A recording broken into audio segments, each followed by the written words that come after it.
Ladies and gentlemen, welcome to another edition of Arkansas Wrestling Unleashed.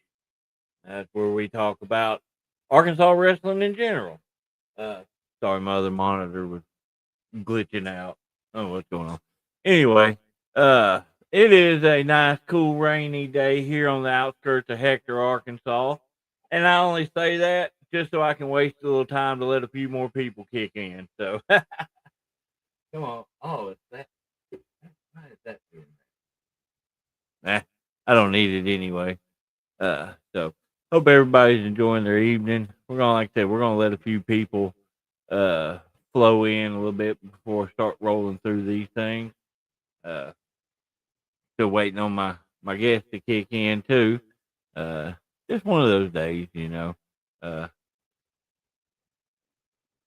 oh, excuse me, but yeah. So what we're gonna do?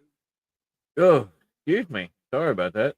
As usual, we will go through our different flyers and everything of different shows around Arkansas. And then we will, hopefully, if my guest can make it here, uh, we will talk with him and see what he's got going on, get a little history background on him. But it's a little different from my normal SDU stuff. This is more serious if you haven't kicked in, tuned in before. What we're doing, like I said, we go through all the different Arkansas wrestling shows that I have flyers available. If you do not see your flyer, it means either I did not come across it on Facebook or you didn't send it to me. So don't take no offense to it. I just I put over what I can find. So or that I see or somebody sends to me. So that's just kind of how it flows. Normal routine stuff like we do every time we do this. So so I'm gonna go ahead and get started. Hopefully we can get some people watching.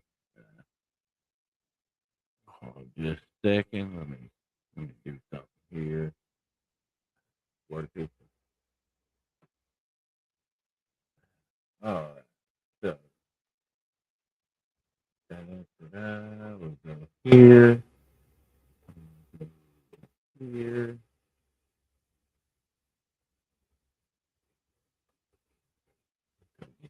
Back. Mhm. Burning a little time trying to get some more in here. So all right. So we got that done. Like what I was normally do. So again, like I said, we are here. We're gonna put over Arkansas wrestling. Like I said, if you have not tuned in before, we just go through the different shows and I do interview afterwards. Hopefully, he'll be able to make it in today. He did say it would be cutting a little close. What's going on, Al? Good to see you, man. Uh, got a few people tuning in. Fred James, of course. What's up, Al? All right. So I have went through Facebook. I found what I could find. Like I said, if you do not see your flyer, uh, make sure you send me your info, man. I can't put it over if I don't know what's going on. If you are a wrestler and you want to work in Arkansas, hit me up. I have a list of shows and people to contact in order to get booked on those shows. Uh, it's not a reference for me, but it is a little guide on who to talk to. So, but we're gonna go ahead and roll into this. We start as normal with the one of the longer running Saturday shows. You got Out of Control Wrestling in Hoxie, Arkansas, November 22nd, Thanksgiving Throwdown. Man, that's one thing I've been seeing at Hoxie. You're seeing a lot of new faces, a lot of people. Um, that you really hadn't seen up there. They're throwing in a good variety of stuff nowadays.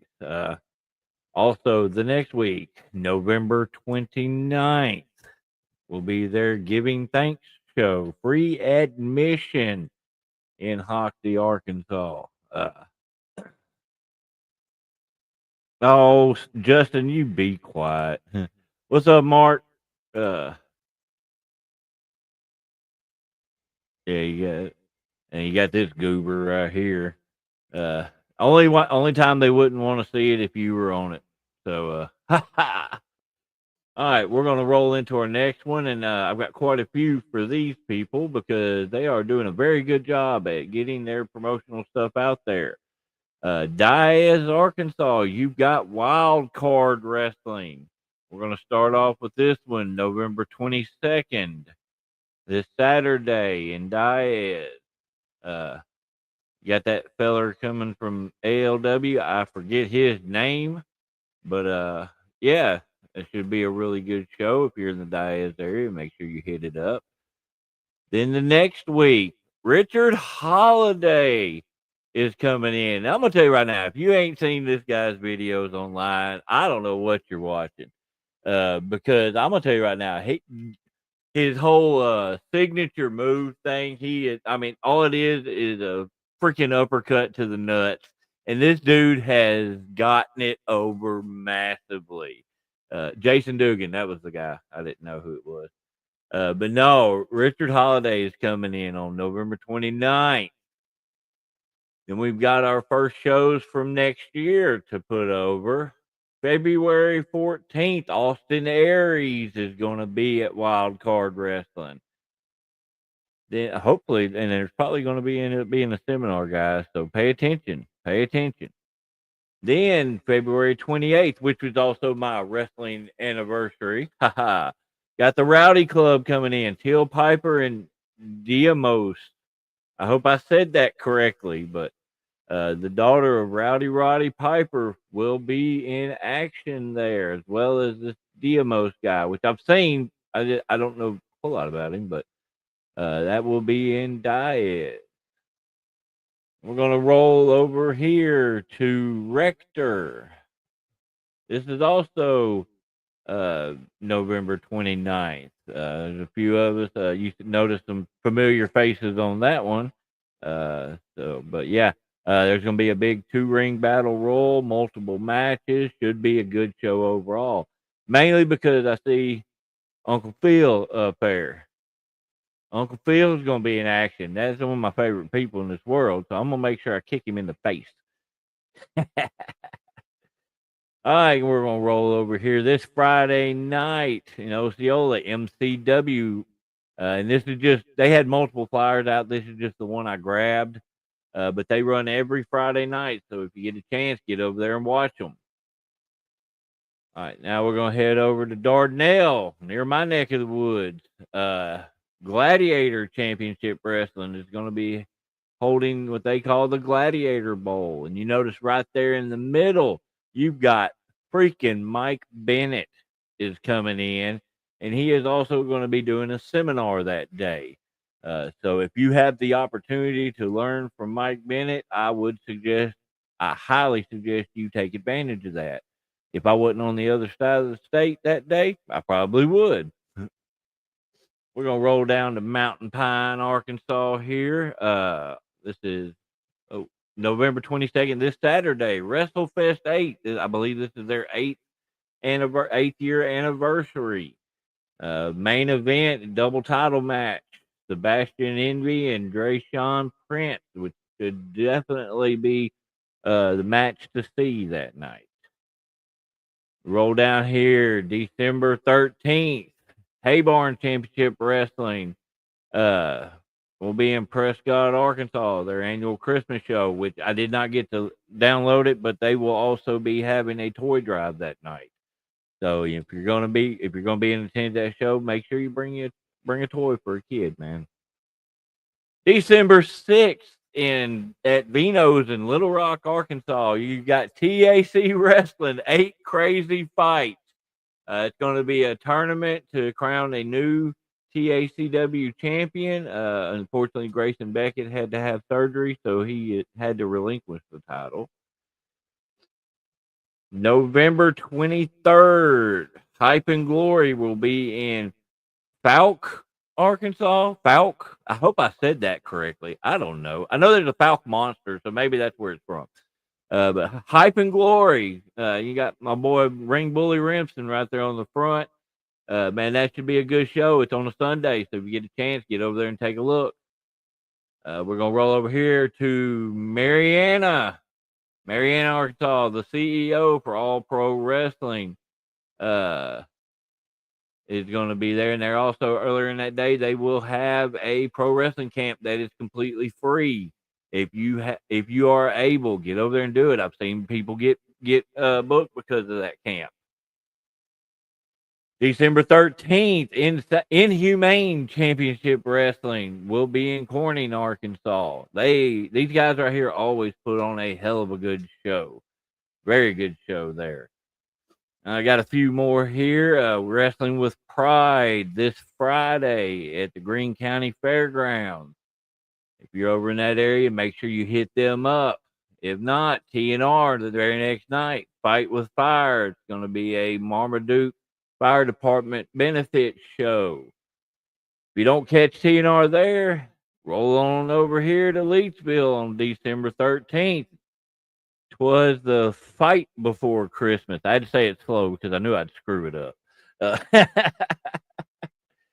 And finally, this Saturday, MACW Golden Opportunity. You see right there, it's a 4-man ladder match. Apparently, is their main event. So yeah, we'll see how that goes. And the reason I left that one for last, hold on just a second. Waiting on the AWL Fire with my ball me, man. Hey, you just got to wait your turn, Mark. Just got to wait. But I was saying the reason I left MACW for last is because I know there's going to probably be a certain somebody in attendance for this show, and he is my guest tonight, ladies and gentlemen, the Playboy Brandon Johnson. What's going on? Hey, David, man, it's good to be here, man. Good to be here. I bet you're sitting there wondering, like, man, is this guy ever going to shut up? No, I was looking at, and I know this because I see a lot of it come through, but just how much wrestling there is in the state now, and man, that's exciting. It's exciting news. Well, and I guarantee it, that's not even all of them. That's just the flyers that I came Oh across, yeah. people sent to me. I'm sure there's a lot more that I missed. Yeah, I'm always amazed. Just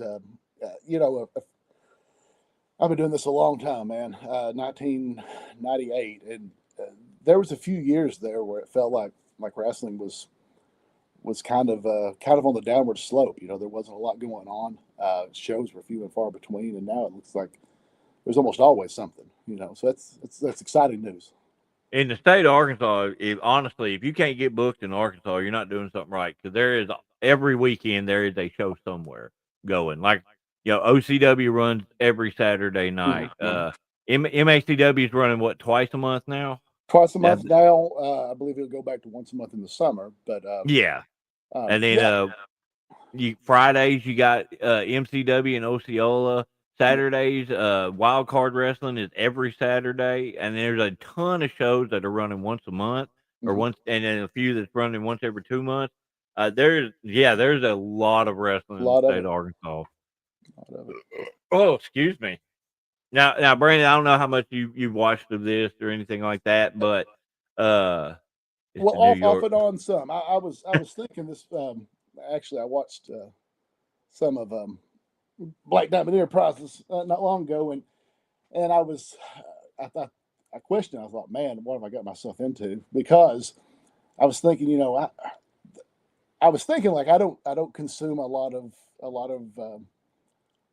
wrestling as far as shows, but then I got to thinking like, other than live wrestling, which I love. Live wrestling is a totally different horse than any other wrestling. I do consume a lot. It's just kind of in pieces. Like that's kind of where all media is now, right? Like right, Spotify and things like that. So it turns out I do watch a lot. I just don't watch it kind of from start to finish, like a television show. Yeah. And so I thought, well, yeah, I'm pretty excited about that. So I have seen a little bit, but not a ton. Well, and the main thing I was putting out is that we're laid back on here. I would say 90%, 95% shoot. We pull that curtain back, but we don't do it a whole 100%. So it's at your discretion on that. Oh yeah. But man, one thing I like to start off with a lot of people when I interview them and all is what originally got you interested in wrestling in general? Oh man. Oh, so well, I grew up with it. So my uncles uh, were both. One was a wrestler named Chris Royal back in the '70s around Jonesboro and Memphis, and then my other uncle was a referee. And uh, Saturday morning, man, that's what we did.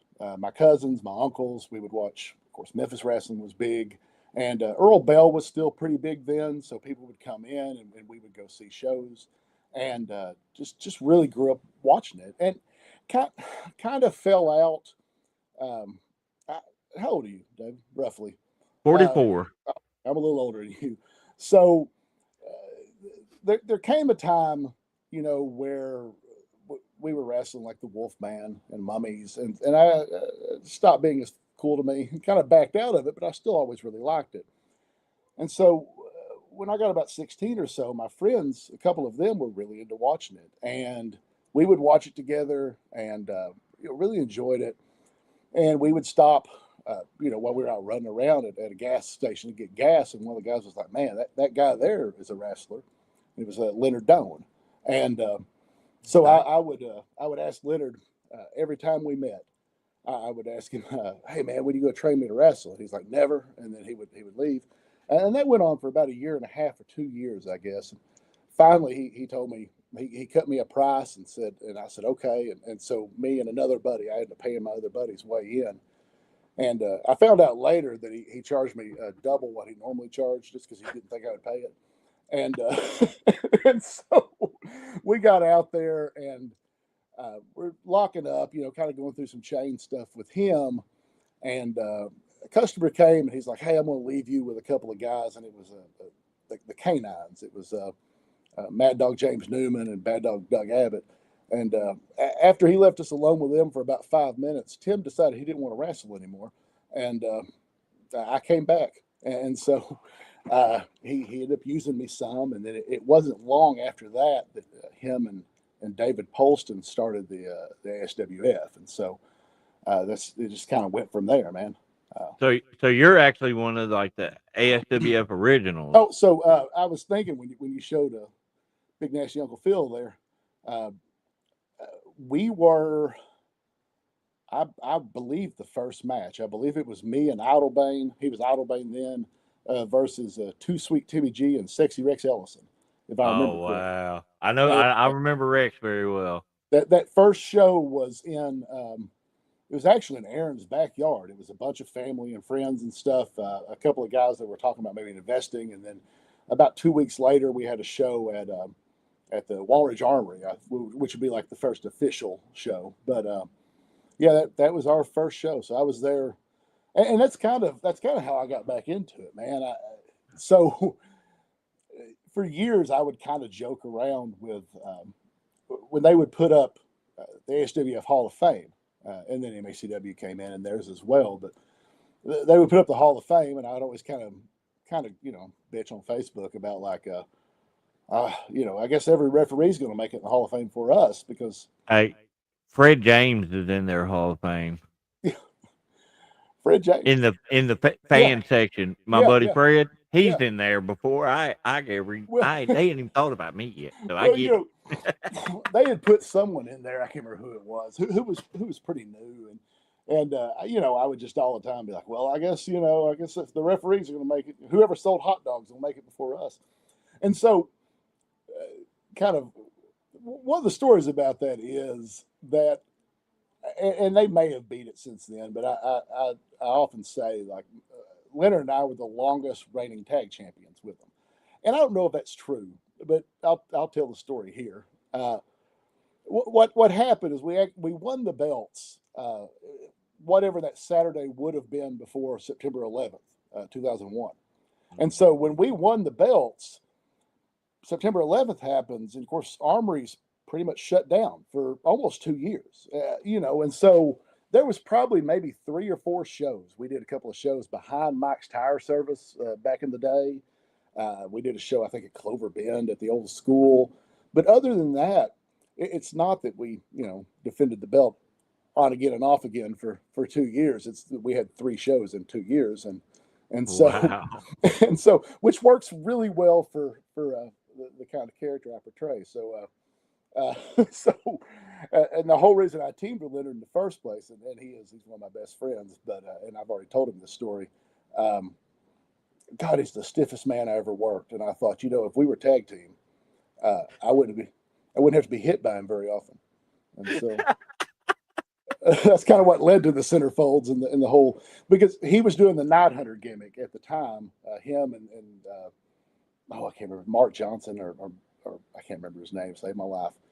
And I had mentioned tagging with him. He's like, yeah, man, you could be a Night Hunter. And I was like, no, that's not going to work. I said, I would really like to see Luscious Leonard come back. And he was like, oh man, he said, I work for the city and I can't be telling people I'm luscious and then like picking up like their garbage and stuff. And I was like, no, I think you can. Like, I think that would be great. And so I was dating this girl at the time. She was about 6 foot tall, and we talked her into being. She was like the niece of Hugh Hefner was the story, and she was looking for the two most attractive men in wrestling, and she found Leonard and myself, which is fantastic. And and so she bailed out like a month in, but it stuck, and so So when they brought me back in finally, Craig called me and said, "Hey man, are you interested in being in the Hall of Fame?" And I was like, "Man, it's only taken 15 years." Like, yeah. And I had such a good time backstage. Crusher, you missed the Flyers already. We put you over, man. Come on. No, I'm just messing with you, dude. Go back and watch it. I see a lot of people here. I know. It's good to see these guys. Yeah. We man, it's so much fun. I asked Craig about coming back, and my plan was never to come back as Playboy. I was like, well, we'll talk to someone, we kind of figure out what they do, and kind of get a plan. And then it was about 5 minutes before we went out. It's like, so who do you want to be? And I was like, man, I've not even had a chance to talk to the dude yet. And I said, I guess we'll be Playboy. And so that's what we ended up being. So, and it worked out perfect. It worked out well. Let's go back to the beginning though. Because you did wrestle for a while before you stepped back, and then the manager thing. What was your first match? Oh God, it was in Hardy, and it was me, and he wrestled as Sniper. John was his first name. I'm gonna be honest with you, buddy. I can't remember his last. And we wrestled the Canines at the old Hardy gym, and which incarnation of the Canines? That would have been Mad Dog and Bad Dog, Newman and Doug. And okay. And so the plan of this show was to end it with a battle royal, and that was the plan all around. Well, they decided to scrap the battle royal, and the reason they decided to was there wasn't a huge crowd. I mean, we drew pretty well for Hardy, but kind of a smaller crowd, and they were like, "Hi, we're just not going to do this." And I remember Sniper being like, "Man, I want the battle royal." Like, he just like really, and finally Leonard was like, "Okay, fine, man, we'll do the battle royal." The Canines got a hold of him, and I remember I could hear his voice being like, "Stop the battle royal, please, someone stop the." Like, they put him like into an air conditioner vent. It was crazy, man. And that was the first. So it was AWC then, is what Leonard wrestled as. And I don't know if you ever met them, but there was the Cooks out of Missouri. It would be Michael Lightning Bolt Cook, and they called his dad. They ran Malden, I believe it was. They were also AWC. Probably way before my time, because I didn't grow up in Arkansas. I grew up down in Louisiana. Oh yeah, no. So they were also AWC, and when Poston started running, Cooks came in and worked for him a little bit or with him. We've got a little upset, and they were like, "Man, we've had like a trademark on this name," and whether that was true or not, I don't know, but he changed it to ASWF. Okay. And then later, after Leonard and Poston kind of split off of there, Leonard got with this guy named Danny Paradise, is what they called him, Daniel Wilfon, and they started what was it, AWF, and so it was me and of course Leonard and Rex Ellison, John Roderick was there a lot, Kid Dynamite, was with that. That's where Cody Davidson or Cody Daniels now would have got his start at. So man, it's a great locker room. We ran that for a couple of years, and when it kind of shut down about that time, man, I'm just getting older. I mean, I'm almost 50, and I broke my neck and my back in two separate occasions, and so very much limits your move set. So Hey, I don't know anything other than that. Come on now. yeah, right. Just got rebelled out. Yeah, I mean, I obviously wasn't a high flyer to begin with, but I mean, really just kind of had to change what I did, and then like I said, there was a long time there where there wasn't a lot of local wrestling. Well, And it was also that's probably during the athletic commission days, yeah, oh when yeah, oh they god, made it very difficult for promoters to run. oh, it was Uh, such I a remember because I did a little bit of promoting right at the end of the commission time frame, and I remember how much money I was having to shell out every did, show, and it's just ridiculous. did you ever? You may not have. Did you ever work for any shows where like you had to hide until the commissioner left? So like one time they had us go out a window. I didn't have to personally hide, but we did one show that the commission showed up for, and we had to cancel our intermission because if they would have inspected the ring, they would have shut it down. Yeah. Oh Uh, yeah. Ham bone ring. Oh man. So I was so Yeah, that's all I gotta say. so new beginnings coming up, right? Or golden opportunity, golden opportunity. Yeah. Um, Let me put Nick over real quick. I, I really feel like, and I don't necessarily feel like I have anything to do with that, but like coming into his own as a performer. But a lot of the times we've talked about it, I was like, I realized that he's a little younger than me, and maybe he never got to meet Leroy Hambone, but I've never seen a man do more with less than Leroy Hambone. He could go out and put out 3 moves, and that the crowd hated him, and it wasn't like go away heat. It was legitimate heat, and he would go out there and, like I said, do 3 things maybe. Which one? The older Hambone, Leroy. Leroy. Okay. Yeah, and man, I mean, just got such phenomenal heat. But I believe his ring might have been Leonard's old ring. Oh yeah. It was made out of 2x12s. It was like 2x12s, and then a couple of 2x12s, and then wood, and then carpet padding, and then like a canvas tarp that just tore the skin off of you. Okay, Yeah. so that sounds like the right one, except they Oh. had more of the 2x6s. Mm. I know because I did a match in there. I took a TKO, and on that bump, one of the boards was warped, and I had a bruise from my shoulder down to my hip. So my back, I broke what's called the foraminals, like the wings on L4 and L5.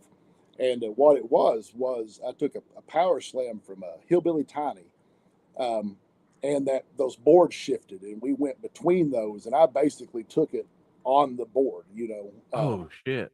and Tiny, although his name said he was not, and so it led to.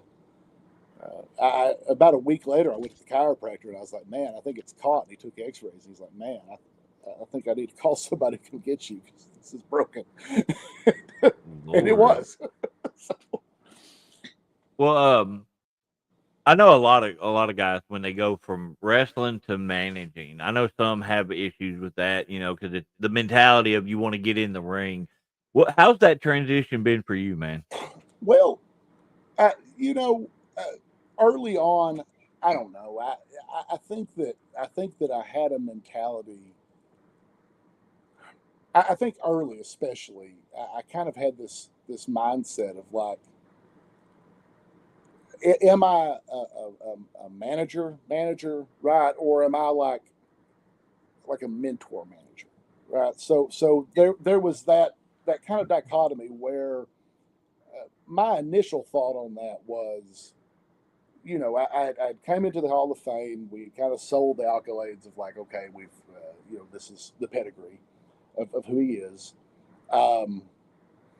Now I have these 2 younger guys, and so when we started, we tried to figure out like what we were going to call that group. That's why we went with the Omitted. because the whole idea was right. Like I was angry because I had been snubbed for X number of years, 15 years or so. At the time, we had a DJ Hall and Ray Collins, and I would talk about how these guys are here, week after week after week, and someone walks in the door that's friends with Craig, and they're going to get a title shot, like they've been overlooked. You had you had Cody Murdoch, who was half of one of the most decorated tag teams they had there. Man, McLean leaves, and Cody's just kind of shelved, man. And then we ended up with Nick Scott, who had spent a year off basically after being kicked out of the building. And so, I have this group of guys who have all kind of been overlooked and left out. And I kind of looked at myself at the time of like, okay, well, obviously, I don't have the cardio to wrestle anymore, but be a threat. And there was, I think, a little, I don't want to say tension, but there was some kind of like, as a manager, like if the wind blows, you should fall over. And I was like, I understand the traditional, like this is how we've always done manager. And I'm not saying like at any point, like we should go toe to toe, but I'm not exactly the Grand Wizard. I'm not, I'm not Jimmy Hart. I'm 6'3", I'm 300 pounds, and I'm a 6-time champion. So like let's use that and tell a story. And that's kind of where we've gone with that a little bit now. And again, I mean, I also get beat up a lot, but basically the thing is you're not as bad as you used to be, but you're still a bad man. Well, and so, man, and I might be the only one that thinks this way, but I do a lot of I akin wrestling a lot to comic books. I really do, right? Like, and so. But there's a couple of points I'd like to make here, I guess, and we'll go off on a tangent for a second. But you're fine, man. But when we have like, when you look at a lot of the supervillains, especially like when you end up with like, Batman, Superman, things like that, they're not on equal footing as far as power levels go, and so the threat isn't that I'm could go toe to toe with this person. The threat then becomes it has to change, right? The dynamic has changed, and that can either be the numbers game, or that can be the underhandedness. But like that's the thing. It's like you can still be, in my opinion, at least, a good supervillain, or and not necessarily go on that equal footing. And that's kind of how I've tried to position that. But early in that, again, anytime you're working with guys, I always ask them like, "Who are you?" And and a lot of times you get the kind of the generic answer of like, "Oh, it's me turned up to 11," right? But the problem with that is it's not, because the powers isn't what makes it interesting in a comic book. It's the weaknesses, right? It's those fears, it's those sort of things, and I that's, love that. I love that analogy. yeah, I absolutely love it. And I think that's kind of been the thing. Is again, I was thinking on the way up here about how media has changed. I can't tell you the last time I bought a vinyl and went all the way through it. Because everything's Spotify, right? You watch a song, and I can't tell you the last time I sat down and watched like a WWE or an AEW show from the start to the finish. But at a live show, right, you have to have a little bit of something for everybody, because it is more like a movie or a whole album, and so it's a variety show. Yeah, right. It's a buffet, right? So there you go. In addition to that, you have people that are there every time the doors open, and you have people that this is the only time they've come, and you want to make each match special to them, and you don't want them to feel like they have to have 2 years of lore behind it, but you also want to include little callbacks for the people that are there and make it special for Right. that. And that's kind of what I tell people like constantly is when I say like, think about your weakness, right? I'm not trying to be weak, but like what drives you, right? Because when you think about some of the greats like Stone Cold, it's the fact that he can't build alliances, right? Because he doesn't trust anybody. And The Rock has that vanity about him, and these larger than life characters, it's their weaknesses where you can make those stories, and so, I mean, I think that's kind of where we've gone with that. I know I got horribly off topic. It's just That's all right. Not sure who that is, but oh man, all righty. Justin Klein, man.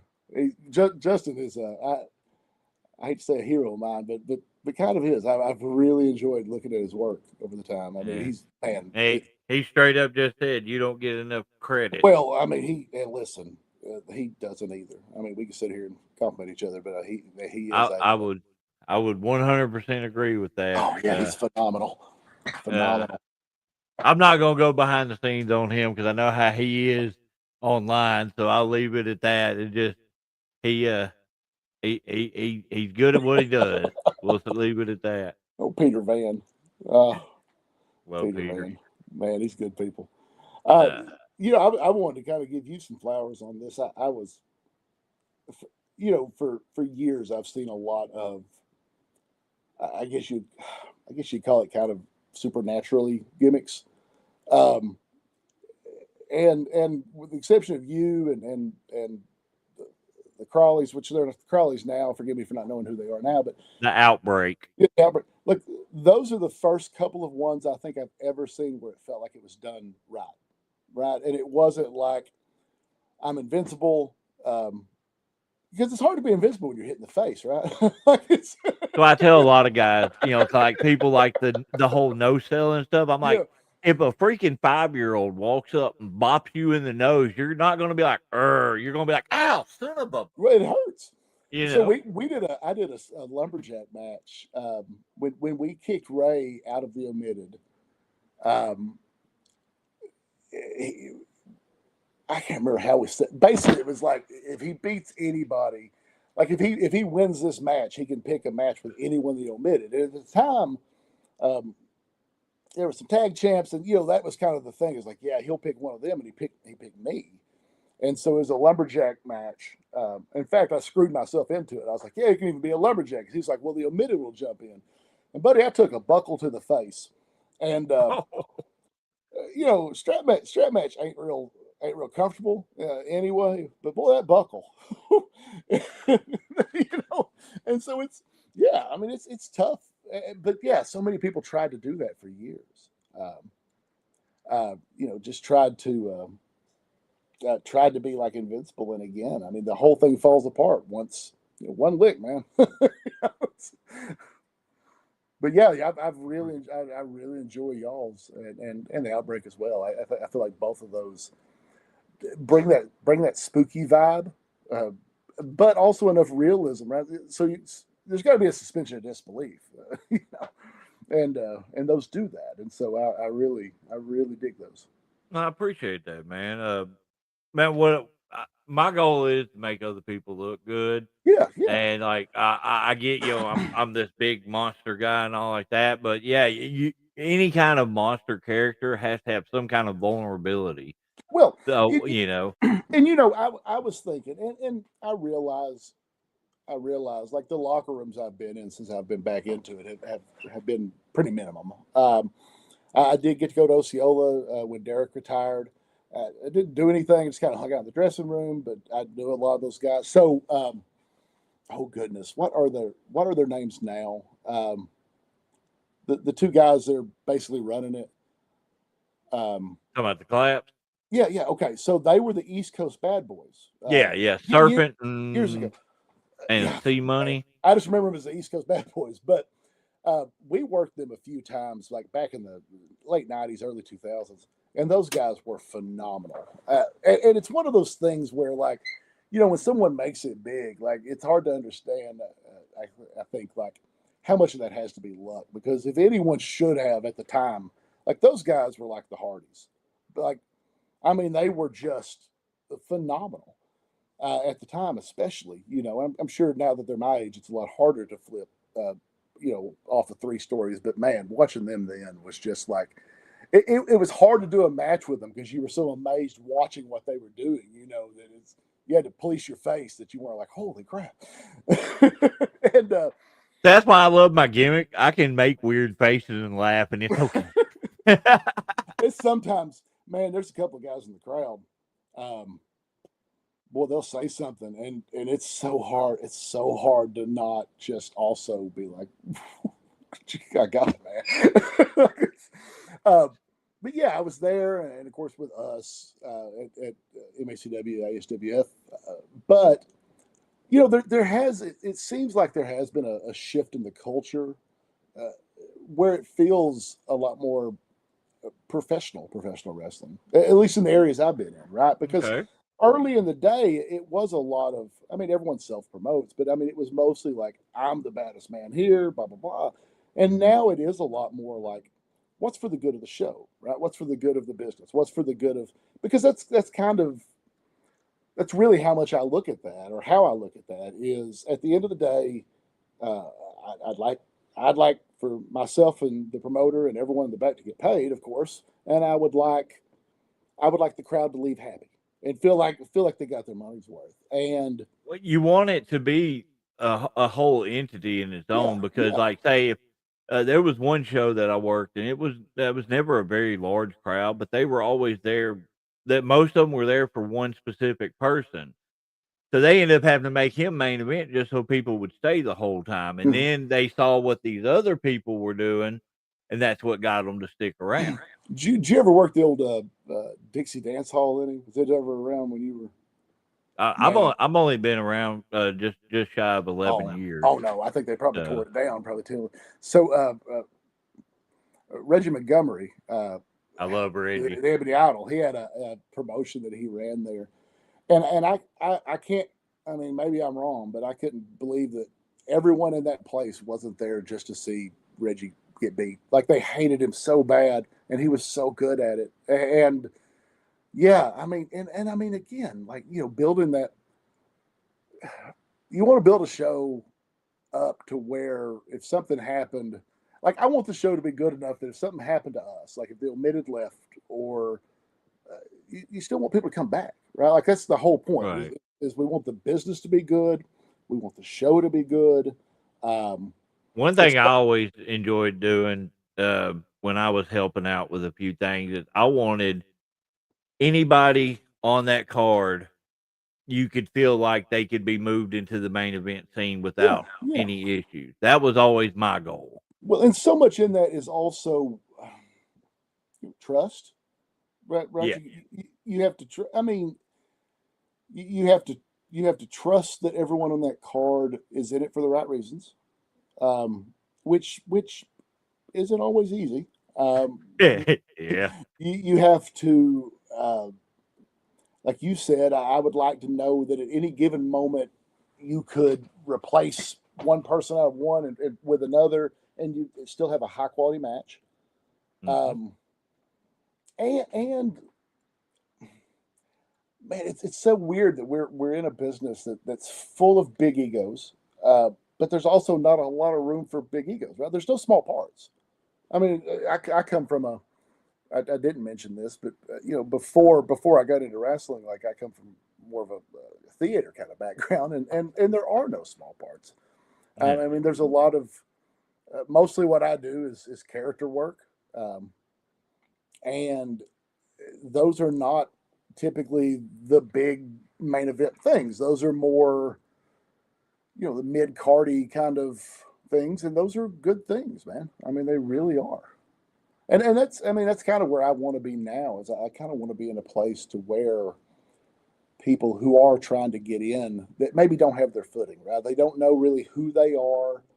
They haven't maybe determined maybe you know mic skills are a skill. You're not born with them, and maybe they haven't figured out quite how to talk yet, or maybe even what they want to say yet.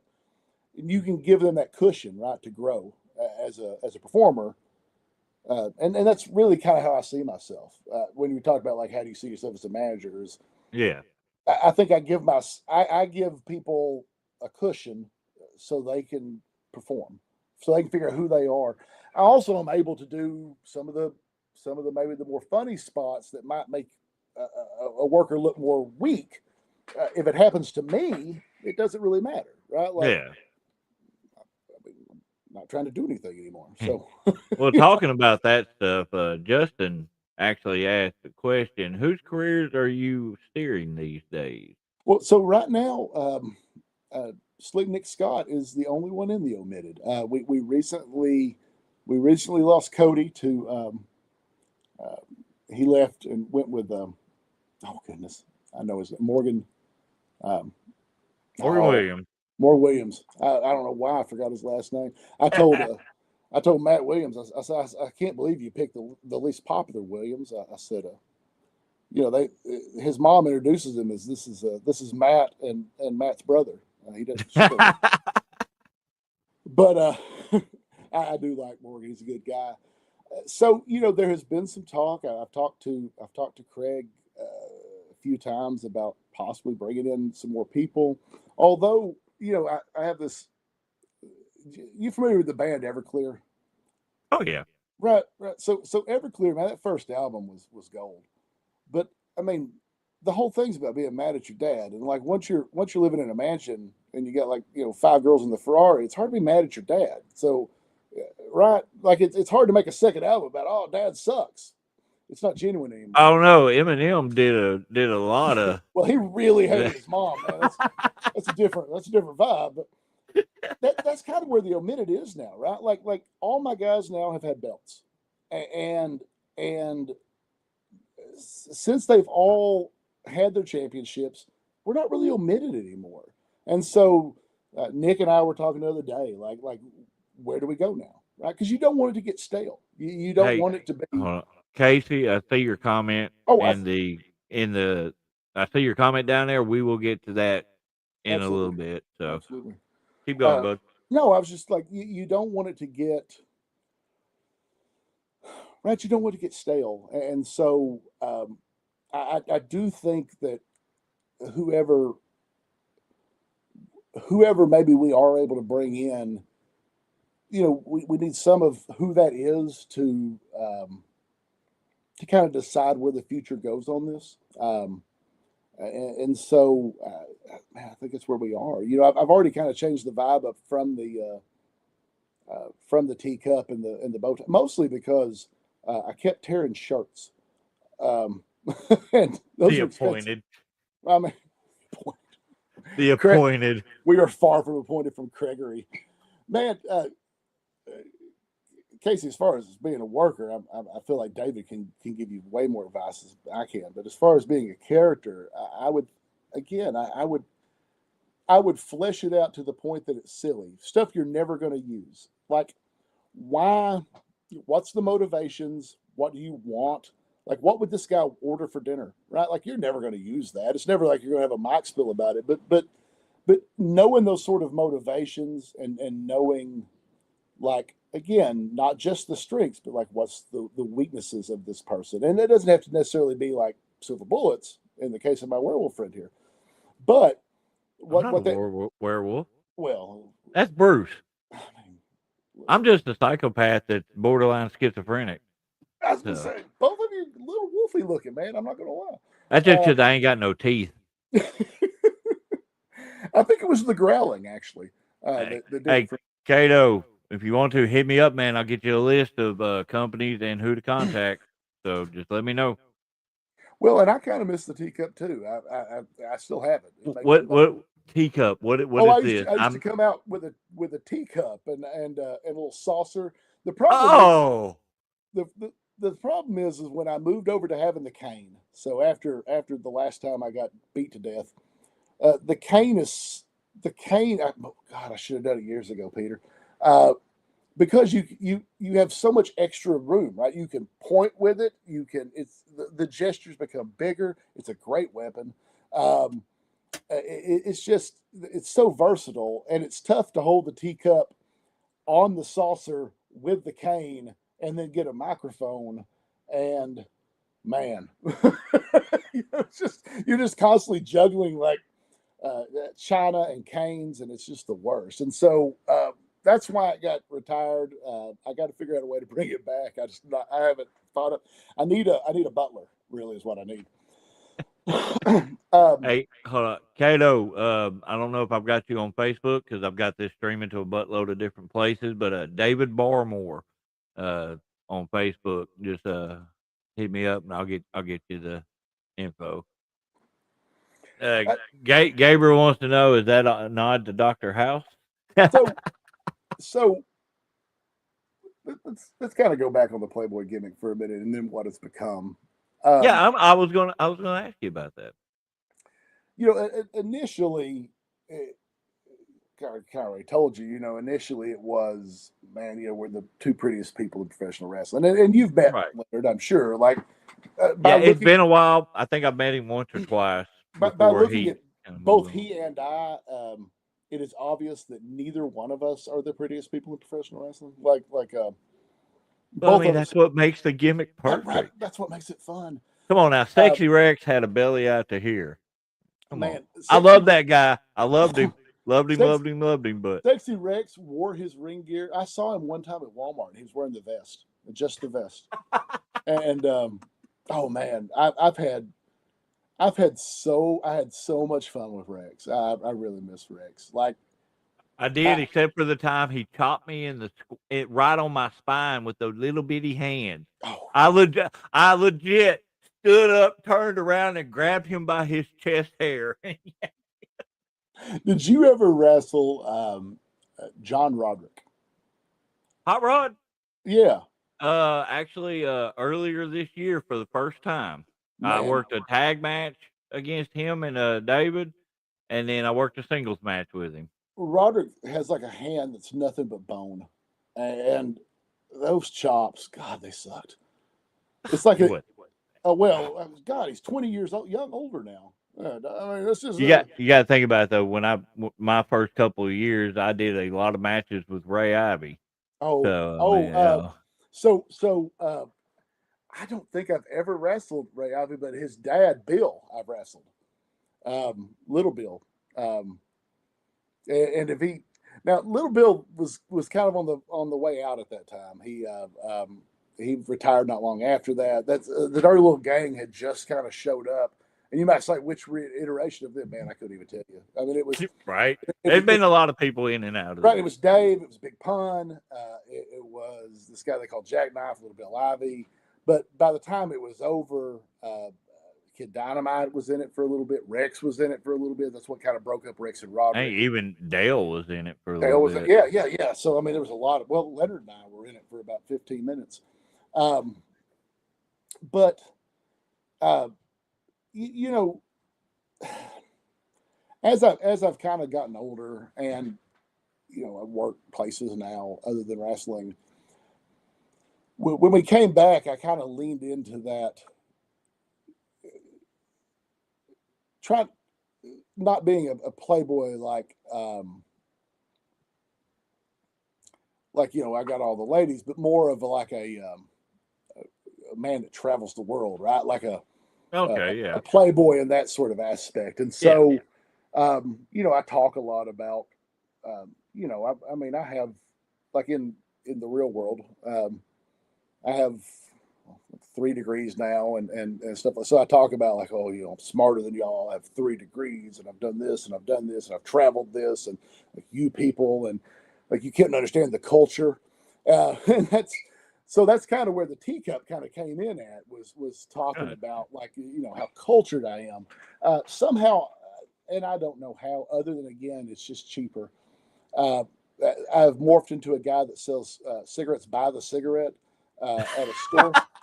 And I mean, that's just kind of happened, right? It's kind of moved from, I'm smarter than y'all to I'm just sleazier than y'all.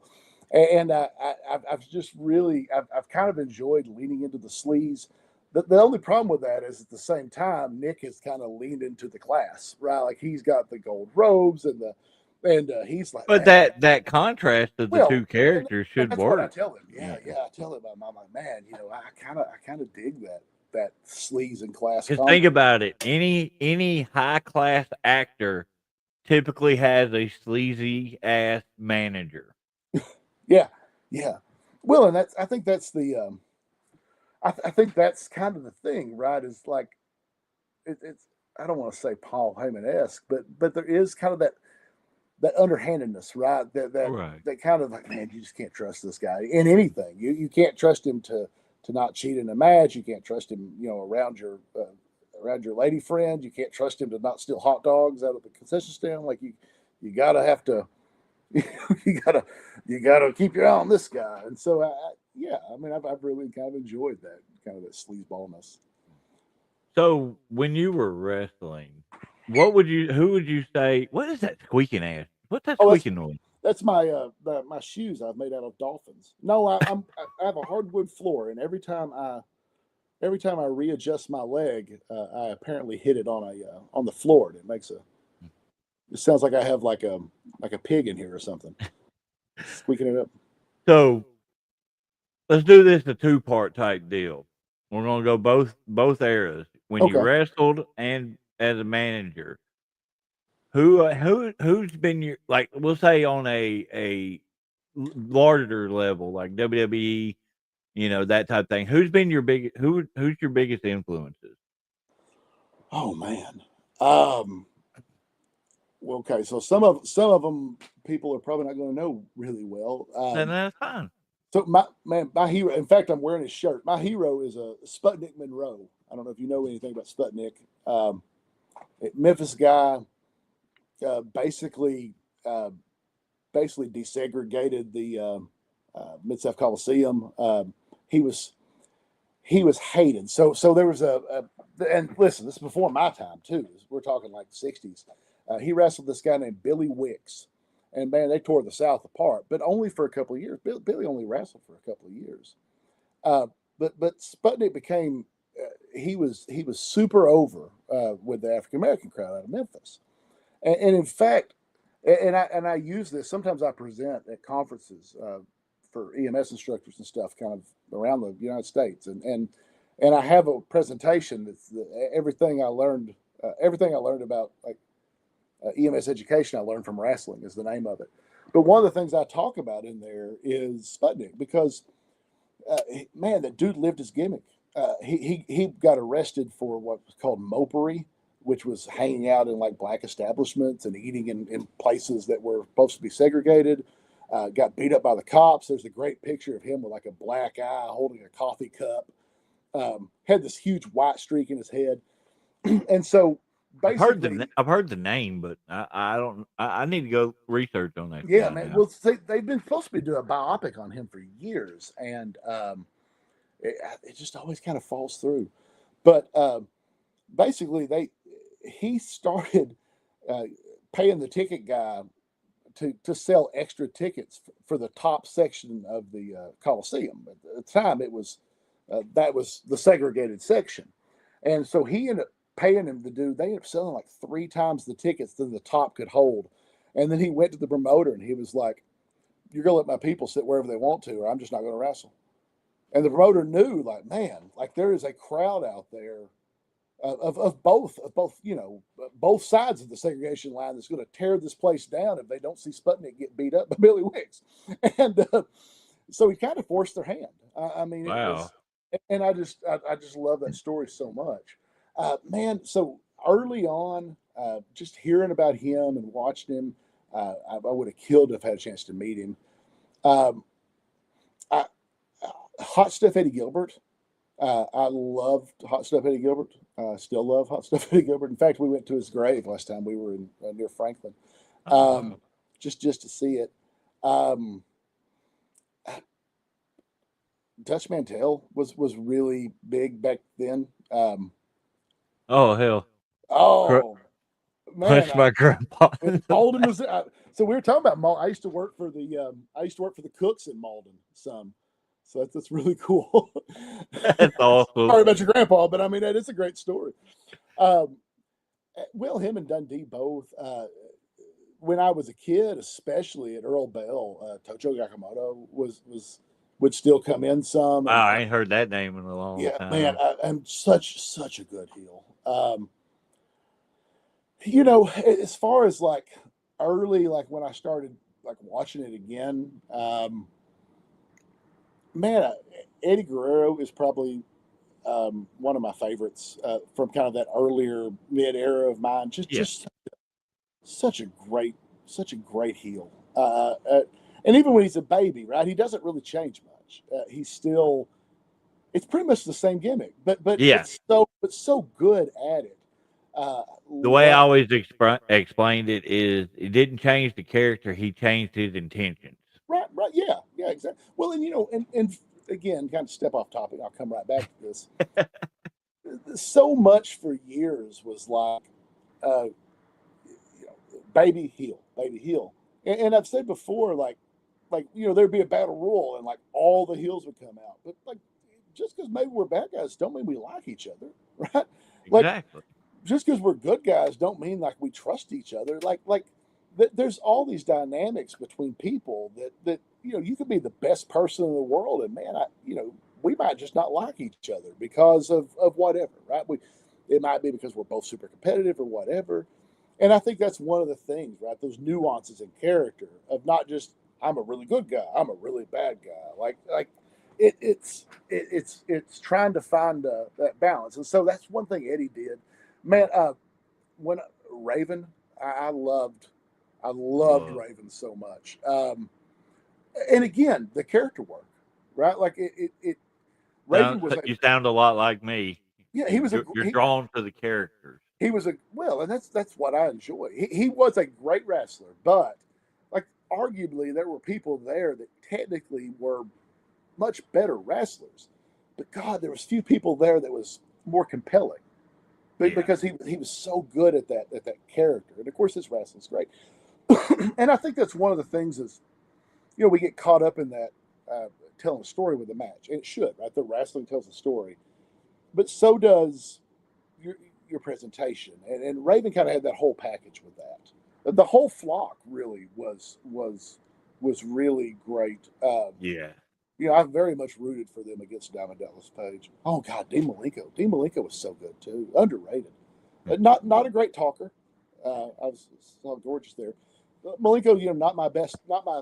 He would be my pick on the mic or anything, but he certainly was. His work was phenomenal. And then now, Yeah. So who do you feel influences your manager style? I don't know if it's I don't know if it's a manager. You know, I'm going to be honest here, and I may make some people upset, but with the exception of again, like I think Justin does a great job with that. So many managers just kind of get go away heat, for me at least, right? Like I just I it's agree. just a lot of like, man, that's an annoying dude. Um, I, I, I, I like I like Heyman, but honestly, like Heyman is Heyman, right? Like you Yeah. can't. There's no there's no building off of him, and like I'm gonna like incorporate some things because everything about him is so much him. And Um, he's so unique. It's good to study his presentation, but then yeah, you yeah, have yeah. to figure out your own way of doing it. Oh no, so Crush. Let me touch on Crush real quick. Yeah, I mean it's uncomfortable to talk about because honestly, what happened was horrific. But God, he was so good as far as a worker, just so Oh, explosive. oh, you're talking about Crusher. Yeah. No, Yeah. what he said there. Yeah. I mean, yeah. I mean, I almost hate the fact that we can't talk about how innovative some. Oh, one more by the way, and then I'll come back on that. Chris Canyon. Chris Canyon. I loved Canyon. God, I Canyon. thought he was one of the most innovative wrestlers. Yes, yeah, everything. Well, you know, Gail Kim, uh, early on, uh, Yeah. that octopus choke. God, that was beautiful. I mean, such a great move. Uh, you- Bray Wyatt, not a manager, but that's that. It's still an influence. that spookiness of not just the presentation, but just the way he would talk to people, and the way that the early Wyatt family would threaten people. We did a lot of. I took a lot of influence from that early, especially when we had the big group, because like while we'd be talking, I would be getting closer and closer to Craig, while my guys were kind of coming in, right? Like the walls are kind of closing in on you. And so that was a big thing. I think I took a lot of inspiration from. Another one is not a wrestling thing at all. It's Lecter out Silence of the Lambs. Man, that's such a. Have you ever seen? I don't know if you've seen Silence of the Lambs, but oh yeah, that's like my all-time favorite movie.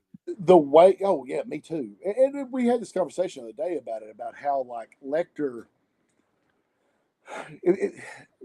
In my opinion, Red Dragon and Hannibal aren't quite as good because they kind of focus. Well, Red Dragon is actually really good, but Hannibal, it's not the strengths, right? It's not the eating people that makes Hannibal interesting. It's that cageness of him. It's that he's the psychological side. It's what the psychological part of it, but also there's that you know how dangerous he is if he ever did get out, right? Like, and you always know that's what he's thinking about. He's not. I mean, I think it can be argued he is trying to help Clarice in a way because I think he is enamored with her, but it's also how am I going to work this to my advantage? And I think that's as we talk to people, you know. Some people, especially, I may try to flatter and stuff like that because I kind of want that vibe of like how is he what's the scheme, right? Like what's the scheme? And so I think that's an influence. Yeah,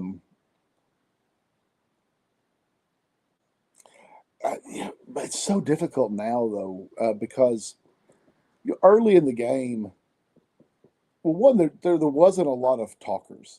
A lot of us didn't even have a lot of microphones, right? Like early when we started, like it would be basically like your sound system was a boombox with a microphone onto it, and so Polston was one of the first people I ever worked for that had like a whole setup, had a speakers and had lights, and you know, I mean that was and a lot of the guys, you know, like I was, we were all about the same age, or I guess I was a little younger than some of them, but they grew up in the '80s where every promo was like, "I'm gonna beat you." You know, I mean, there was a few like you had Dusty Rhodes, great promo work. I'll tell you who's underrated on his promo work is Hanson, the Stan Hansen. Yeah, the whole spiel. I got a big fat wife and 9 kids at home, and I got to feed them.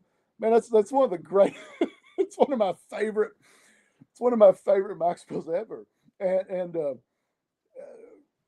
let me. Okay, somewhat present now. By the way, got Tony Storm. Oh, dude, God, so much personality. Have you seen the one where she's talking about? He's like, and he gave me a lariat, tobacco dripping down my back. He gave me a lariat, and I'm not talking about the clothesline. Dude, she is like, it's so over the top. It's amazing. I told Cody one of the last matches we had when he was with us. I said, I'm afraid that I'm slowly morphing into Tony Storm. I'm scared that that's where I'm headed. But God, I love it so much. There's nothing wrong with that. Oh, she's yeah. So I mean, early on though, like not like us talked again. It was like this Sunday I'm going to give you a whooping, and I would come out there and just say some of the. I remember there's this woman that was just booing us so bad, and I stole this from Leonard, but I remember I said. When we were wrestling, it was the Wild Boys, and they had a valet at the time. So it was Roderick and Cox. And the woman was booing us. And I remember I came out there, and their valet said something. And I said, I said, y'all have us all wrong. I said, I just want y'all to know I love this woman, and y'all can too for like $4.99. Like, and I remember that reaction was like it's like they saw a dog doing a card trick. Like it just blew their mind, you know. And I thought that's a lot of fun. And so we would do a lot of just kind of wild Max. And now it's so much harder because so many of those guys are so talented.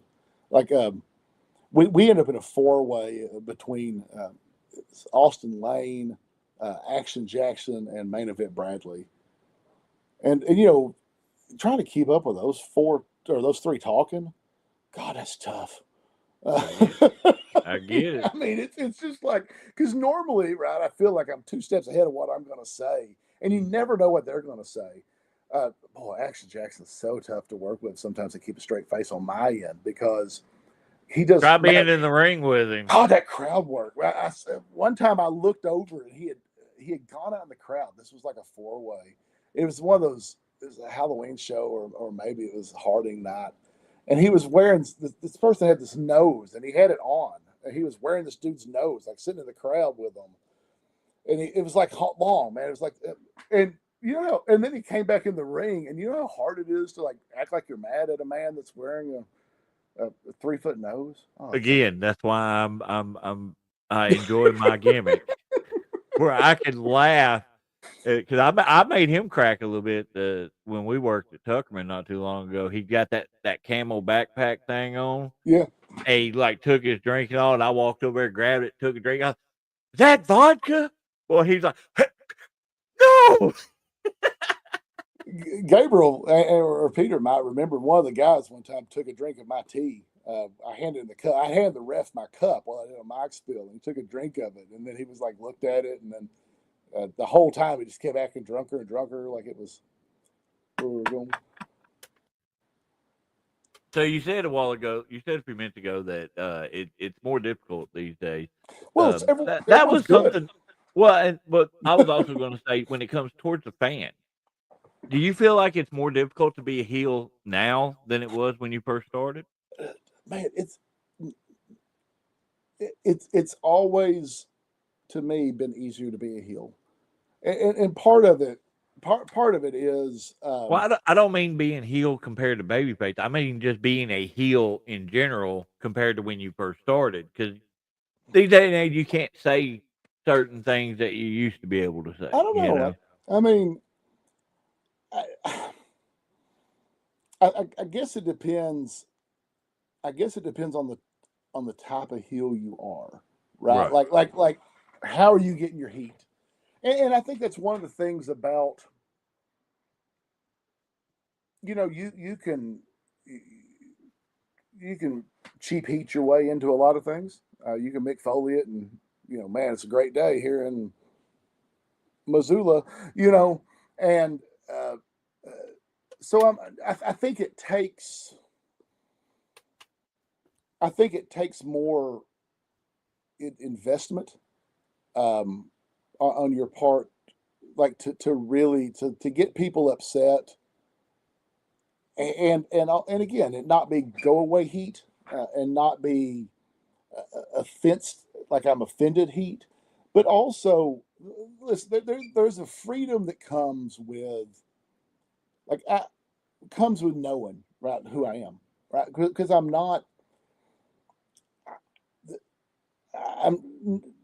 never going to get a call from Connecticut, right? They're never going to be like, "Hey, old guy, like come up here." Like that's a lot of these guys, and again, it's not necessarily WWE, but a lot of these guys have aspirations, right, to go and to make it big, and I hope they do. They have to police themselves a little more, but man, to quote the great singer Paul Cawthron, I got some FU money. I don't have to. You know, worst case scenario, man, you kick me out of here. Like, I'm a paramedic, man. I've got, you know, I teach. I got a lot of stuff going on, and so it's not like I'm going to starve. And I know that, you know, I'm a 50-year-old man, and I only have, you know, probably a few years left in this, you know, until it gets sad. And I don't want to be that guy. I don't want to be, You know, I mean, that's you want to leave at a point to where that was one of the most disappointing things. Is I'll come back on this, but you know, I've had things happen over the years, man. I've had an ex-wife pass away. I've had a fiance pass away, and I was telling my wife the other day, so many times, like because of media, because of books, because of movies, like you expect kind of this big climactic thing to happen, right? But it just ends sometimes, and that's kind of how it was with the wrestling. It wasn't that like there was this big loser leave town match and I left my boots in the ring or something like that. It was the promotion kind of shut down, and everyone kind of went their own way, and it was years later until there was an opportunity to kind of come back at it. I would like it to end when it does end, and I hope it's not soon, but like when it does, I want it to end in a way that I want it to end, where I can say, okay, you know, I told the story I want to tell. It's, you know, time to leave them in the ring, and it not be because it just kind of happens, right?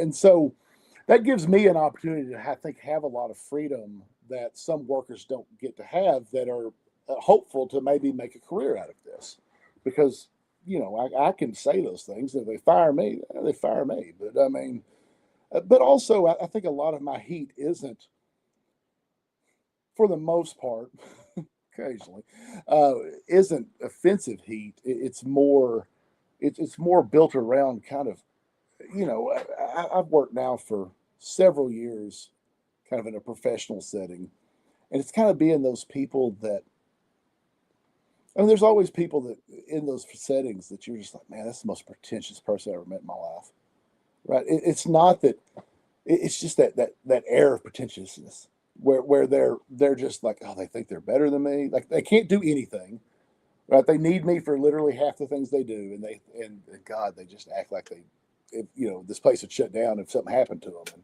the only thing that happened is we'd have a party, and that's kind of who I've tried to be, I guess, is just that pretentiousness. And so you can be pretentious and not really offend.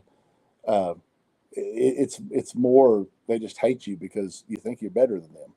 And I remember Leonard one time, me and him, he said, man, you act like you're better than these people. I said, I am better than these people, Leonard. So, Dude, I don't think you could have answered that question any better. That was great right there, man. Because honestly, that's honestly an answer I've been trying to get out of people was, you know, because you're thinking of your heat, not just I'm going to insult these people. yeah, It I have to. How does my character yeah. make them not like me without just having the insult? You know. Well, I mean, I think, I mean, it's kind of like it was wrestling, right? Like you don't want everything to be low hanging fruit. I mean, occasionally you got to pick one, right? Like occasionally it's sitting right there, and I mean, you got to pick it. But for the most part, like you want this to be, you want this to be something that you can be proud of, right? It's easy to go out there and just be like, you're fat and you're ugly and you have bad shoes, but it's a lot harder to go out there. I had a kid, and I stole this the other day from someone too. But I had a kid screaming at me, and I turned around. And I said, "You're awfully mouthy for someone who has the same haircut as his mother." Like, okay, get offended about that. But I mean, that's a great line, and two, you know, Mary at the show, and I love Mary, but Mary, you know, honest all the time, and I told her, I said, Mary, I'm gonna come out there and open a boot store in your colon, like that's a great line, right? Like it's so much fun, uh, but but you know that sort of like those sort of things, like yeah, I mean, but they get mad at it, but like that's not like I'm not out there like calling them names or making fun of whatever. I mean, it's those sort of things are I think doable, but they take a little more thought or a little more pre-planning, right? Yeah. You got to kind of figure out. You can't just go out there and be like, and you're fat. Because one, I mean, it's just mean. You don't want to punch down. You never want to punch down. I love that. I mean, I'm it's feeling that. Uh, Yeah, I mean, in real life, you might want to punch down, like as a worker. Like I'm not telling you never to hit anyone on the ground, but I mean, yeah, right. I mean, it's a lot like, and I know Gabriel there does a lot of comedy stuff, and he does the same thing. That's one of the things that's what kills a lot of comedians is you get famous and all you can do is punch down, right? And Like he it's not just funny said, anymore.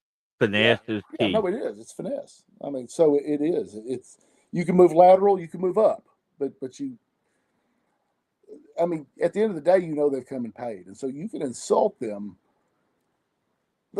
but you can't insult them in a way that lessens them because I mean you wouldn't be there if it wasn't for them, right? So you can insult them in a way that's insulting, that shows that I think I'm better than you, but for that to work, they have to see you get hit, gotta get your ass beat every now and then, man. I mean, and I think that's the thing, right? Is like the other day, CJ Blaine did a suicide, and I went over the rail back in there. Man, those people hated me. That was the greatest thing they ever. I mean, they loved that, right? I mean, occasionally, if you're going to be that kind of guy, you have to get to the point to where there's got to be a payoff for them occasionally, right? Yeah, And I think otherwise it's just them swinging in the dark. yeah, it's just you being mean to people. Come back next week, give me your money. Like that only lasts so long, right? But I mean, if they get a payoff, if you can, if they get to see you get your your just Get your desserts, come up. get your Yeah. come up. Um, and I think that's again that's part of the I think that's part of the fun of being a manager because it doesn't affect where we are in the win rankings, right? It doesn't affect where we are in the title chase. It doesn't matter how many times I get my ass beat or catch a spear or get pinned by a girl. None of that matters as far as Nick's climb or whoever I'm managing his climb. And so Yeah. that's Your goal is to get your guy yeah, over. and I get to have a lot of fun doing it because man, sometimes you know there's a certain freedom in helping plan your own demise, right? I mean that it is. It's a lot of fun to be like, okay, and this is how you're going to get over on me. And they're like, oh yeah, that's a great idea, or that's terrible. Let's do this. And but you get to have that conversation. How long you and your sister been married? I love Crusher. I love Crusher. Genetically, your children are the same person. You know that. Like it's,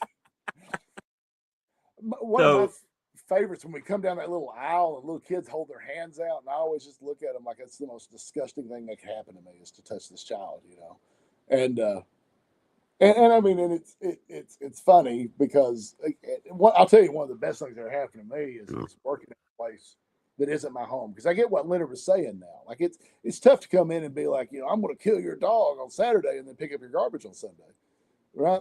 And so being away from that a little bit because I don't just run into fans very often.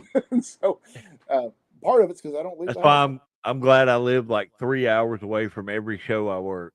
Yeah. So I mean, it makes it easier though, in a it way, does. right? Because if you It ran into does. those people every day at the grocery store, it's hard to hold them the mystery of it.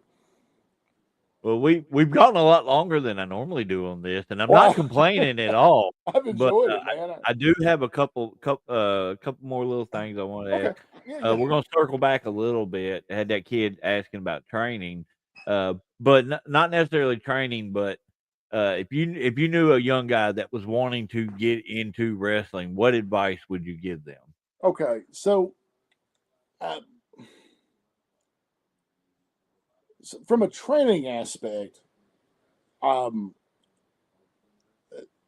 I find someone reputable, and by that I mean I wouldn't just depend on who I tell you or who, but ask people who are in it. Tell them that you're interested in being in it, and because there's a lot of people out there that take your money and not teach you a lot, man. I mean, I think that's super important. Another thing is, you're going to meet probably a lot of people. Some of those people will be amazing and never go anywhere with this, and some of them will have been some places. One of the great things about being in early on that ASWF thing was I get to meet so many of those people, like Valiant, Tommy Rich, Buddy Landell, because it was at a time where they were still around. I talked to Chris Adams on the phone. He was supposed to come in before all that mess, and then I would always ask those guys that had been somewhere, if you could give me any advice, like if I was to make it big, what would it be? And I got a lot of don't spend money on hookers. But also I got a lot of things like Dusty Wolf, who was he was Doink the Clown for a little while. I think Mr. Wrestling 3 for a little while. I remember he told me, he said when I got called up to be Doink, he said I knew that he said I knew two things. He said, one, I knew this was going to be probably the highest I would ever be in my career. And he said I also knew that it was temporary. He said, so one of the first things I did was he said I got that first big check. He said I bought a house, and he said not a mansion, but one that I knew that I could pay the property taxes on. He said I bought a brand new, like a Honda, because it had a 10-year warranty, and I put the rest of that shit in the bank. And he said, and now he said I'm in a place to where I don't have to wrestle. He said I do, so I can get like Christmas money or something, but like I don't have to. Like there's money sitting there, I can be comfortable. He said because what you don't want to do is you don't want to be 90 years old. You don't want to be Ric Flair, man. You don't want to have this is the last match ever, part 118. There has to come a time. We saw Willie Nelson 6-7 months ago. You don't want to be Willie, man. Willie's 98. That man wants to go to bed. Like right. And so I think find someone reputable, or somebody's reputable. There's nothing wrong with training out with some people and then maybe training out with some more people. Man, absorb everything you can once you kind of get into it. Understand how very little it matters if you win or lose, because again, it's all about.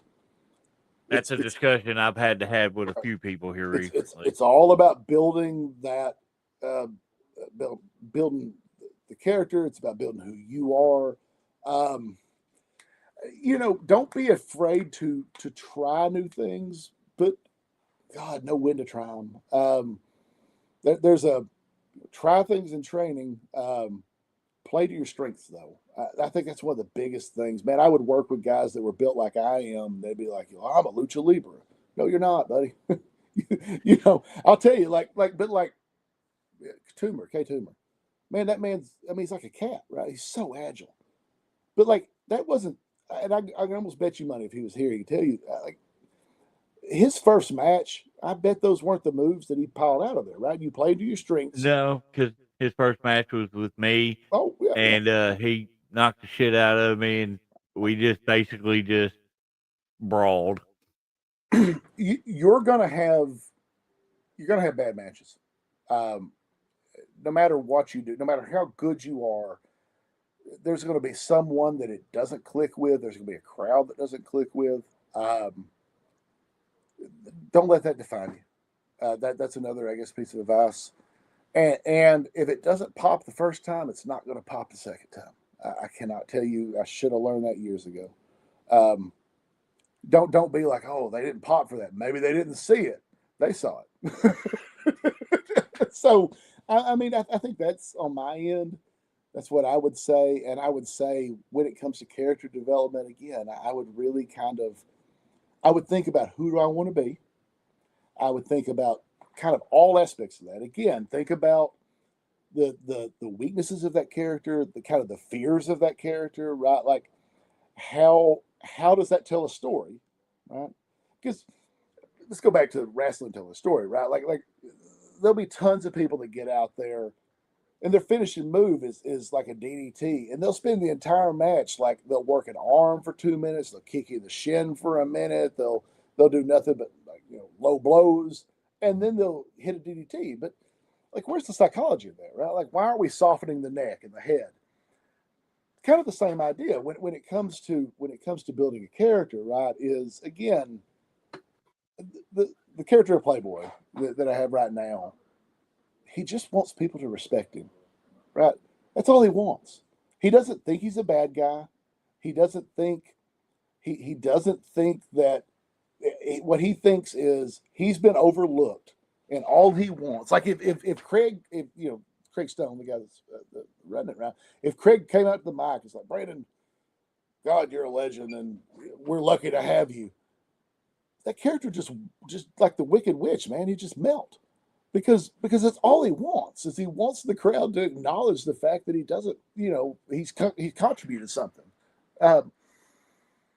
So that doesn't come up, right? It's not like every week we come out there and I'm like, oh, and I just want the crowd to care about me. But those little things, right? And we built, like Gabe said, we built more lore on that. So I told when we kicked we kicked Ray out of the Omitted. I told him, I said, he lost a match. I said, Ray, I said, I'm not just mad. I said, I'm not mad. I'm just disappointed. And as I started to walk away, I said, like my father said, Ray, I'm not mad. I'm just disappointed. I walked around. I said, of course, you never knew my father. You would rather have been mad. And they just mauled him, right? Like we built kind of that lore, though, right? Of like, no one's ever respected me, right? It's always been, Dad was disappointed. You people forgot me, et cetera, et cetera, et cetera. And yeah, no, I think Crusher right there, man, I could not have said that better myself. Because again, I mean, realize you're part of something bigger than you, man. I mean, it's a business. I've bumped into a few guys that tried to train and then realized that they couldn't just do the fancy stuff. They had to learn the basics, and they didn't want to do that. Well, and you gotta lose sometimes. You're gonna have to lose sometimes. You're gonna have to kind of look at like a fool sometimes. Because again, it's for the business, man. There's three things that I always tell young guys when they want to start. Number one, keep the ego in check or lose it completely. Yeah. Number two, be patient. Number three, have a thick skin. Well, and I think one more I would add to that is be open, because there's opportunities a lot of times that will show up. Don't come in. I mean, come in, stay the show. You never know when there's going to be a run-in, when someone's going to get hurt. I can't tell you how many times someone said, "Hey, man, can you go kill 5 minutes? Can you go kill 5 minutes while someone's car broke down on the way in or whatever?" There's those little opportunities are there. Take them, and sell yourself, but don't sell yourself like I won't go under. Sell yourself as, what can I do? What can I do to help the show? What can I do to make the show better? What can I do to improve? Man, debrief after every match. What would go good? What can we do? I mean, those things are so important. One of the best things I heard not too long ago, Nick Nemeth was at Memphis, and one of the things he said, and I heard him say it on Busted Open Radio as well. He goes, actual wrestling is the least important part of professional wrestling. Oh yeah. 100%. Hands down. And that's coming from a guy that's been at the top. Well, and again, I've spent almost 30 years as a paramedic too. Well, EMT and then a paramedic now. Yeah. But very similar. It's tribal. It's a family. Realize that wherever you go, you're going to meet someone that's heard of you or know someone you know. So like, not the level of respect like when you come into the dressing room, you have to be like, please, sir, may I shine your boots? But like, be careful who you're a jerk to, because you don't know. I mean, again, like, you don't know who people know. Those things matter. It is very much it's a small world, man.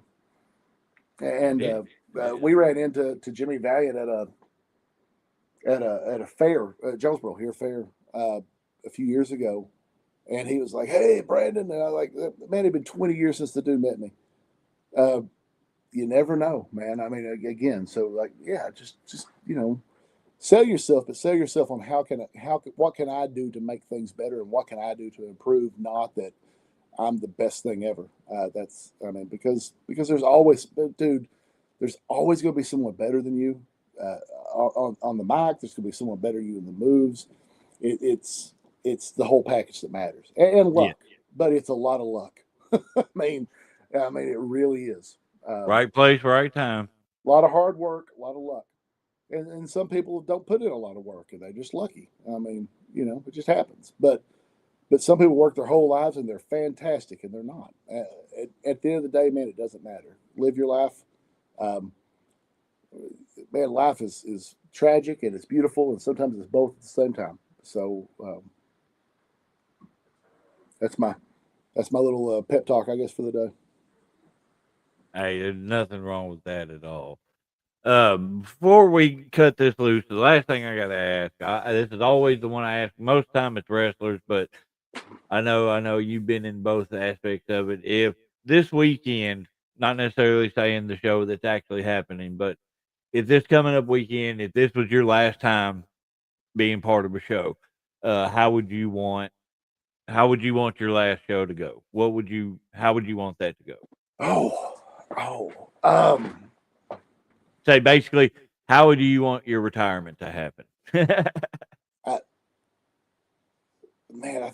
think especially for this character, I think the only way for it to end properly is a redemption arc, right?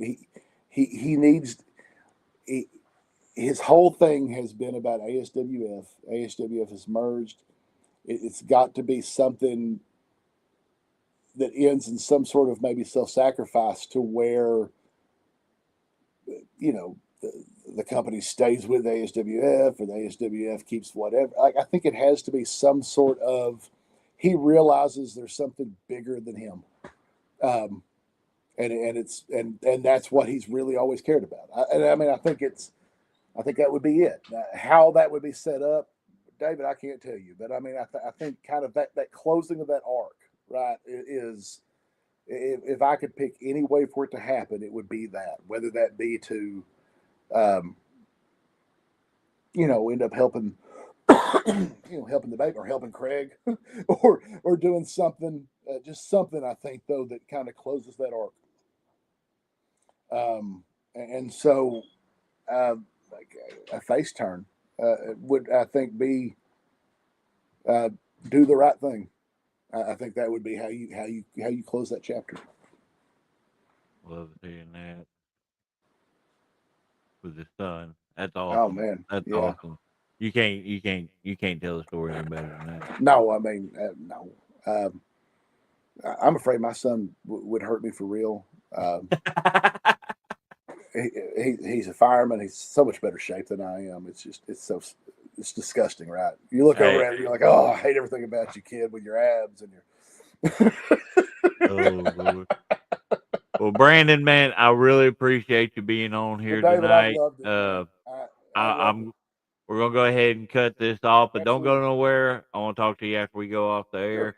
But everybody that tuned in, we appreciate y'all. Like I said, and if you just tuned in, make sure you go back and watch at the beginning, the first 20 minutes, just going over flyers and everything, putting over wrestling shows.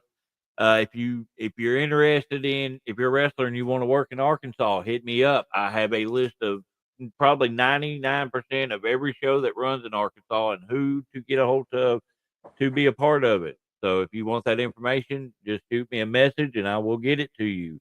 Well, man, and like I said, I don't know a lot, but if anyone ever needs any advice or man, how am I going to get this guy over? If I can do anything to help, again, this is what matters. Holler at me. I'd be happy to.